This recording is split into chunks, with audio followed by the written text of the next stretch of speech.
Be ready. 5 seconds.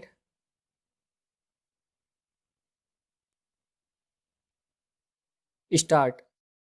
Punjab's efforts to enact state amendments to override the effects of the centre's new agriculture laws epitomize the difficulties in managing the conflict between liberalizing the farm sector and protecting the small and marginal farmer from the agonies of the transition.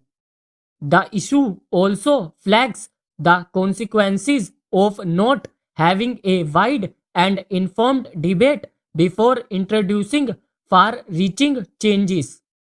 Punjab has been the hub of the opposition to the centre's legislative exercise to change the basics of trade and commerce in agriculture.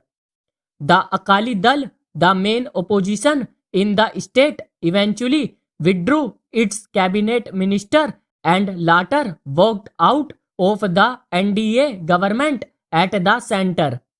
Punjab argues that the central acts would cause grave detriment and prejudice to agricultural communities.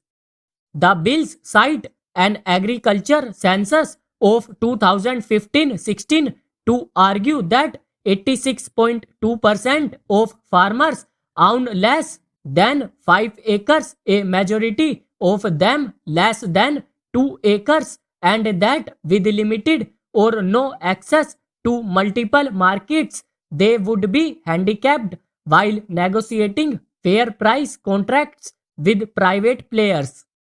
Making efforts to buy farm produce at less than the MSP or harassing farmers in a bid to persuade them to enter into such contracts have been sought to be made punishable offences with a jail term of at least 3 years. The bills also seek to overturn the centre's move to remove the fee on trade and transactions that take place outside markets functioning under APMCs. A key issue raised by Punjab's proposed amendments is whether they are legally valid and where they stand in the teeth of the centre's legislation. States can indeed amend central laws enacted under the concurrent list subject to the condition that provisions repugnant to the parliamentary acts will have to get the president's assent, without which they do not come into force.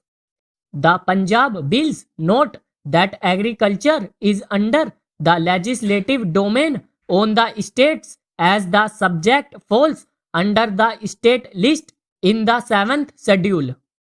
The centre has enacted its farmer sector bills by invoking entry 33B in the concurrent list, which concerns trade and commerce in and production, supply and distribution of foodstuffs.